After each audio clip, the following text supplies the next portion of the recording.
YouTube. Hey y'all. Thank y'all for tuning into the Lifematician channel. Yeah, dig. It is OG. So y'all, let me motherfucking tell you. I'm gonna go ahead and go through all the shit now that we on, cause YouTube, y'all know all the tea. I tell y'all all the tea. Alright. So look, first, let's go ahead and discuss what the fuck has been going on astrologically. Okay? Okay, there we go. So right now, today is the 21st. Yeah, right. So boom. The full moon in Aries started yesterday, and the full moon energy is probably going to go up until probably tomorrow. So if whenever the fuck you seeing this, you know what I'm saying, divine timing. But the energy of that Aries energy is like literally as everything has gone direct and all that. You know what's so crazy? I think it's so fucking crazy. After everything has really gone direct, and we still got some more planets in retrograde, but it's crazy that the daddy Saturn, fun ass Jupiter, you know what I'm saying, like big homie Pluto, like all this shit is going direct, and then we have a full moon in Aries, which is literally the baby of the zodiac, the first zodiac sign of the thing. Very funny, because I told them on TikTok, I was like, yo, it's like the full energy. And I don't know, I posted it somewhere, and it came out one day. I don't know who I was talking to, but the full card came out. So, and yesterday I was telling my group on the Dean's List in regards to like a lot of like, it was like a lot of self-care things yesterday. It was like a lot of, it's basically erasing, it's erasing the past. It's erasing that karmic cycle that you used to be in, that you used to think was, you know what I'm saying, what was better. So now that, all these planets are going direct, they're trying to expand how you do things. They're trying to expand this new person that you are. They're basically saying, okay, you've done the work. Now that you've done the work, yes, abundance does come, but a lot of the abundance that you want was expansion. You wanted more of it. So if you want more of something, you need to be prepared to have more of something. So they've now tried to get you and move this and move that and move these people and move those people out your way so you can expand. So now it's like some people felt like a lot of shit was just going to be like dropped in their hands, but in reality, it's like the knowledge was dropped in your hands. The emotional maturity was dropped in your hands. The thought process was dropped in your hands. How you move, how you treat yourself, how you treat people, like that was dropped in your hands. The information that you needed to get motherfuckers away from you, that was dropped in your hands. Now the idea of how you make more money dropped in your hands. You get what I'm saying? It's a lot of like different perspectives on how you see things, because a lot of people think everything's just fucking magic. And yes, it is magical, but realize you are the one that creates the magic. Okay? No, I don't want to start with those. So, let's get back to the astrology. Hold on. And also, you know what number I keep saying a lot? 777, 555, 111, 1111. I see 444 and 333. I see 333 when I'm manifesting something, when I'm talking about something that I want to do. That's when I see that. So now let's go and go over our dates for, I think this might be for next week. Hold on, let me look at the calendar. So I'm gonna give you our updates for basically next week. Okay. So first things first, Mars is in Libra. Mars is gonna be in Libra, and it's gonna square Pluto. So basically, and Mars is the planet of like passion and like sexuality and shit like that. And it's funny that it's in Libra, which is the sister sign of Aries. Aries is more like bop, bop, bop, bop, bop. Libra's more like bop, like bop. You get what I'm trying to say? That's what this Mars energy is doing.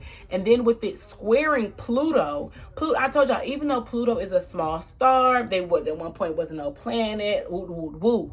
Pluto is big homie Pluto, okay? And then Pluto is in its home sign of Capricorn, which is the devil. So that's what I'm saying. It's a lot of like deep wounds, deep this, and just deep stuff coming up so it can be revealed, so it can be felt, so it can be released.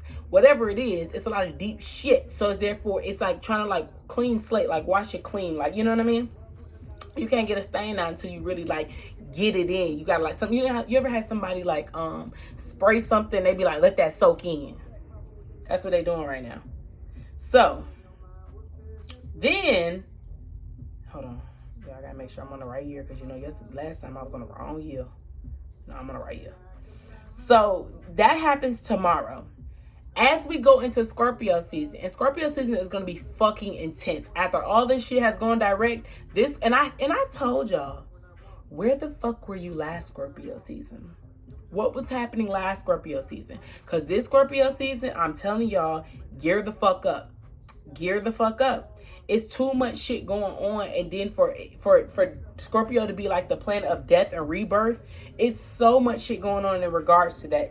Without scorpionic energy. So the sun enters Scorpio on the 23rd, right?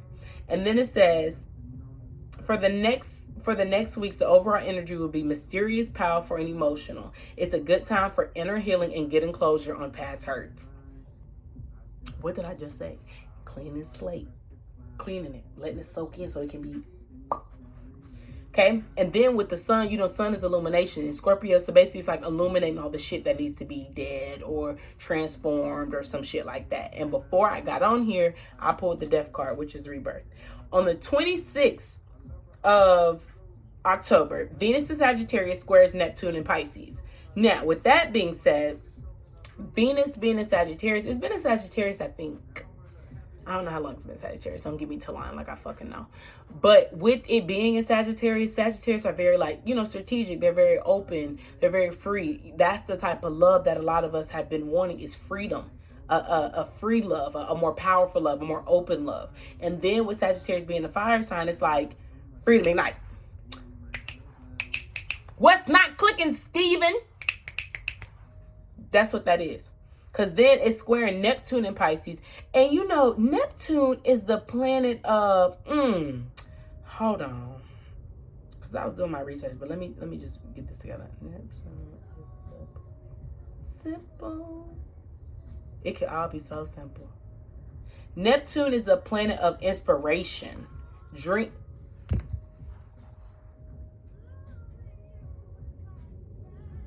What have I been telling y'all about these dreams, these wishes, these goals, magic? What have I been saying about that shit? And then Neptune is in Pisces. And I think, hold on. I think Neptune is like Pisces energy. Neptune is the ruler of Pisces. So Venus in Sagittarius, Sun in Scorpio, and then you got Neptune in Pisces. Come on, y'all. Add this shit up for me. That's on the 26th. Then, on the 28th, Venus in Sagittarius sextiles Jupiter in Aquarius. I'm telling you, it's all about this goals and these dreams and these wishes and all this magical shit that they're basically trying to say you can create this. So with all these transitions going, and don't live your life by astrology, okay? Don't do no shit like that. I don't agree with shit like that. But what I'm saying is, if you start adding your where your placements are, and where, you know, like the things that are in your chart and stuff like that to what's going on in the astrological world, I'm promising you it will benefit you, or it will also help you understand what the fuck going on. Because your soul knows. My soul knew that the energy in the planets was something that I really needed to like do. So yesterday, you know what I'm saying, I woke up, took a shower, you know, sang my little song, did my little song concert. Y'all know me. Then a little bit later, I felt the need to look up a pink Himalayan salt bath for like spiritual bath. And I was like, okay, why would I do that? Looked it up. All of a sudden, I had pink Himalayan salt in there. Got downstairs in my kitchen. Went downstairs, got it. For some reason, I decided to put all my crystals in the tub, sprinkled the salt on there. Then I got in right before the salt dissolved. So it's like it was dissolving as we were all in there. And as I'm in the water, you know, I was probably in the water for like 2 hours. It was like a lot of emotions were coming up, a lot of thoughts were coming up, and I just started crying. And then it was just like, as as I'm sitting there, stuff like that, when I got out, I said, you know what? This is my past. These are all my emotions. This is everything that's happened that's going down that drain right now. As the water's going down the drain, I'm allowing all my past energy. I'm just purging and purging and purging. I turn on the shower. I allow the water to flow over my body. I allow it to flow over my crystals. And as I'm doing that, I'm just literally breathing in, breathing out, manifesting. It's crazy. So, I told my group was like, it's a girl in my group. She's really a little bit more, experienced in the, astrology than I am. And so I told him, and she was like, that's crazy. She said, where is the moon affecting your houses? And I was like, shit, I don't know. She said, download the Astro Future app or Astrological Future app. I don't know, but download that shit because it'll tell you. It was in my 12th house. 12th house is like over, relationships and, shit like that. Hold on 1 second. Y'all, this was a whole thing. And I told her, I was like, I gotta start like telling YouTube this in deep thought, or deep, So the 12th house is over like intuition, self, ego, surrender, spirituality, like relationships of that instincts with like spirituality, personal relationships with myself. So the full moon in Aries was affecting my 12th house. And for some reason, I really felt the need for self-care to assist because it was opening something in me to purge those emotions and show myself love and show my self-care. Then I'm like dancing around my room. I'm like playing old school music. I'm doing things that make me feel happy because I was purging so much. You're literally purging and releasing a lot of the things because I'm telling you, it's like soaking it all up. And then it's time to clean that shit on out. That's literally what's going on right now. So on the 28th, with that happening with Venus and Sagittarius, Venus being very open, being very free, and then Jupiter's in Aquarius, this is a really good time for you guys to like be adventurous, be open, be courageous, like, and be that way in a very you know what I keep seeing the King of Cups in my head right now. I see the King of Cups in my head right now. I see him in my head in the sense of like balanced emotions and in tune with the emotions and flowing with the emotions, but also understanding like I'm stable emotionally. That's what it is, being emotionally stable. Because then on the 30th of October, Mars enters Scorpio. Mars is the planet of passion and all that. Like I said, King of Cups, being emotionally stable, the passion and the dreams. And then Mars, because right now everything's like balance in Libra season. It's just balancing, it's balancing, it's balancing, it's balancing. When things step from Libra to Scorpio, it's like balance. Okay, one or the other. Okay, we know what to do with this. No need to do this. No need to do this. This needs to go. That needs to go. This doesn't make sense. That doesn't make sense. Because when Scorpio season comes, it's like, okay, now it's time to actually move that shit around. Stop doing this. Transform this. Dead that. Like, that's what that is. So, we get into a whole nother day, but it's okay. We get into a whole nother week, but it's okay. With that being said, and then also, Mars is ruled by Aries. Okay? If we're balancing out things and then we take an intense moon through an intense sign and then we put it in a more intense other sign, it's now in a more intense sign, Aries, Scorpio, that in itself is pure intense. It's powerful. It's powerful. It's grounding. It's honest. It's because I'm telling you, and it's the rebirth.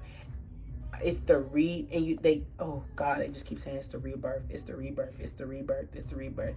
And then on the 30th as well, the sun in Scorpio squares Saturn in Aquarius. So please be also very, be alert about your responsibilities. You need to like really be alert about your responsibilities. Be open about it. I'm telling you, the passions going through this rebirth, that's another reason why you need to be very like open and honest and pay attention to your responsibilities. Okay. Even though it is a lot of like magical shit happening, even though it's a lot of like, oh my God, how did that fucking happen? How did that fucking happen? That's what that is. Okay. So that is for the rest of October. We'll go into a little bit more in depth as the days go by, but I just wanted to go ahead and just tell y'all like that those are the astrology events that are happening for the rest of October. Now, how does that pertain to you? I don't fucking know. But pay attention. I mean, how it pertains to you personally in your life, I don't know. But I'm telling you, like, that's what you need to work on. Venus. Work on Venus, which is the planet of love, self-love, how you love yourself. Then we got Jupiter. Jupiter is the planet of luck, meaning that you need to be doing things with good intent. You get what I'm trying to say? Then you got Neptune. Venus is squaring Neptune. Venus, the planet of love. Neptune's the planet of passions, dreams, and wishes. Can't make this shit up. Introspection, new perspective, retreat, and unity.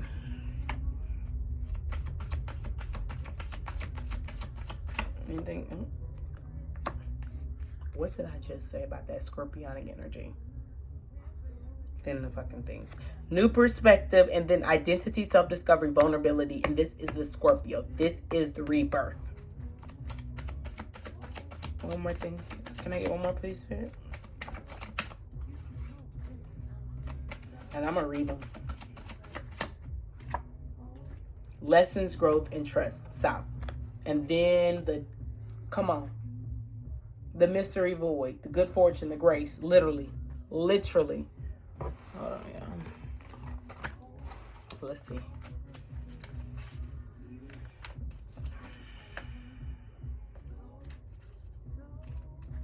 All right. You have recently gone through a period of confusion and chaos that has left you feeling off-center with a little control over your life. Silent retreat within creates a safe place where you can calmly gain some perspective on your life. As you journey within, close off all the noise and interference of the outer world. Within this sacred space, you are able to connect with your higher self and feel the oneness of spirit that will bring you unity back into your life. This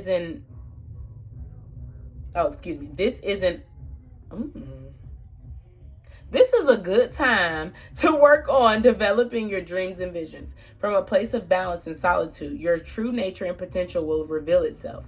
Pursue your dreams with the faith and trust that what you will aspire to create comes from a higher vision, not from someone else's expectations. You are working from a place of universal oneness. Then the ideas and thoughts that flow your mind are truly inspired by the divine. What did I just explain about the dreams? Taking the time to retreat and gain some perspective will bring you into a state of balance where your mind, body, and emotions and spirit are all working in sync. What did I just explain? You know what, Spirit? That's what I'm talking about. Thank you. Boom. Like the snake shedding its skin, Freeze Up Moon represents letting go of outworn roles to reveal your true identity. It is very easy to get caught up in playing the roles prescribed by others. If you continue to play along, sacrificing your true self, sooner or later you will lose yourself. The Freeze Up Moon card signifies an opportunity to get back in touch within your inner self. Courage and patience are required to let go of the roles that have been smothering your inner light. Shedding the old skin may leave you feeling somewhat vulnerable. The people around you who have grown accustomed to your old roles may resist this change. Remember, that is their fear and uncertainty, not yours. Stand firm. Listen to your higher self and let it guide you along your path of self-discovery. As you allow the parts of your true identity to emerge, you feel your spirit lighten. There is a real freedom in true creative expression. Now is the time to let go of the roles that limit your potential and take up the call to explore and express your true self. It's funny how you get a new perspective, okay? You get a new perspective because you're now in sync with, you, spirit, you know what I'm saying? Three of Pentacles energy, right? That means you shed the shit that doesn't make sense, as I've been trying to tell you of, soaking it in, cleaning it out. And then you got South, lessons, growth, and trust. 1-11, which is new beginnings. All right. You have reached a significant stage in your own growth. Inner transformation occurs because you have outgrown the parts of yourself that no longer serve your higher good. You are discovering the power of the self, and the South represents the emotional mature. Didn't I say the King of Cups? Spirit. Where's my paycheck? The emotional maturity deprived from life lessons, the fire of the South heralds. I don't know. A time of much achievement. Facing your fears is never an easy task, but it is now within your power to control fear. Be gentle with yourself and feel good about where you are. Learn to love yourself and others unconditionally. Lessons have been painful at times, so we should not always take ourselves too seriously. When we lighten up on life and on ourselves, we can see things from a healthier perspective. Learn to trust in the divine plan. In time, you look back on a difficult experience and you understand the importance of a lesson learned. The Great Star Nation is on the bottom of the deck.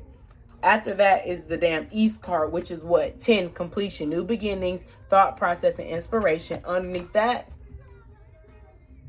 the Creator, 1, change. And then you got the damn Emperor. You can't make this shit up. You can't make this shit up. I hate to tell you guys, but you can't make it up. You literally just heard everything I explained within that 15 minutes that I first started. And then that's what we pulled. You can't make this shit up. Okay? Sorry, boo-boo. You can't. My nose is itching. Take a time to breathe out.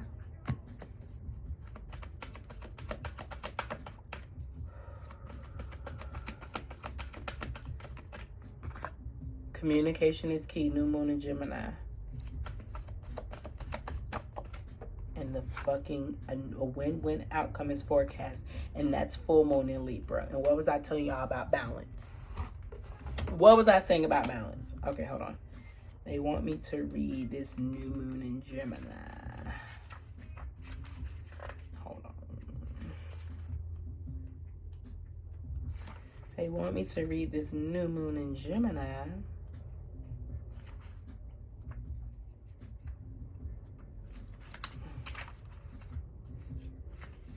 All right.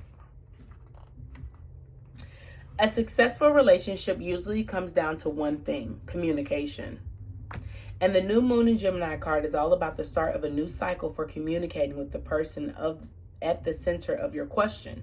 Talking things through is the answer to whatever it is you're trying to talk about, whatever you're asking about, If you can't talk to that person, you can journal about it to yourself. Emails, text messages, and all other forms of communication will also help you now. If the issue you're asking about concerns a sibling or neighbor, there's a new start coming. A time to wipe the slate clean and start over. This card could also suggest you've been too... Okay, hold on, wait. You've been too chaotic lately and need to get grounded again. But most importantly, drawing this card emphasizes the need to communicate. That is how shit is going to get balanced. Mars, passion, how you talk. I'm telling you, it's bringing balance. All right, hold on. They want me to read full moon in Libra, and then I'm done. All right. The full moon in Libra, the sign of partnership and falling in love of closely relating to someone else. Since full moons are about climaxes and conclusion, this card suggests you're either about to start a new relationship or that an important existing relationship is changing somehow. Perhaps coming to an end or moving to a new level of commitment.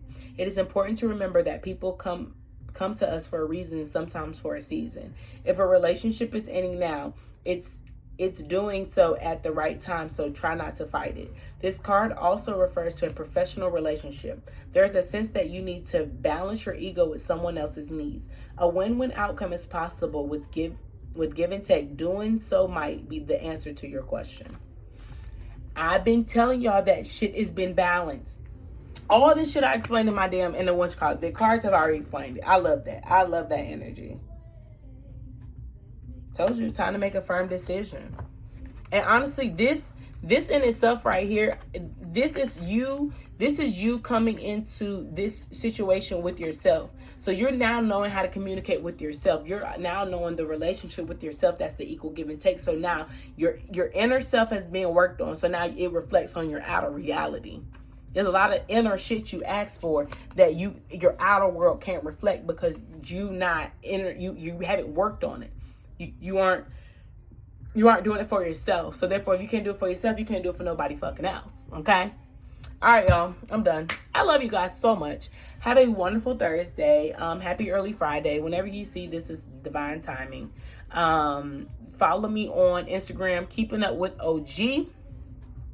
It'll all be in the description box below. Y'all know that. But I want you guys to really ground yourself right now. Really ground yourself right now. The King of Pentacles and the Queen of Pentacles keeps coming out because it is a time to ground yourself because it's a lot of movement going on. So, with movement, a lot of people are a little bit scared to change. So it's a lot of changing right now. It's a lot of 555 energy. So, POP, hold it down. I love you guys. Personal readings are available if you would like one. Mwah. Bye.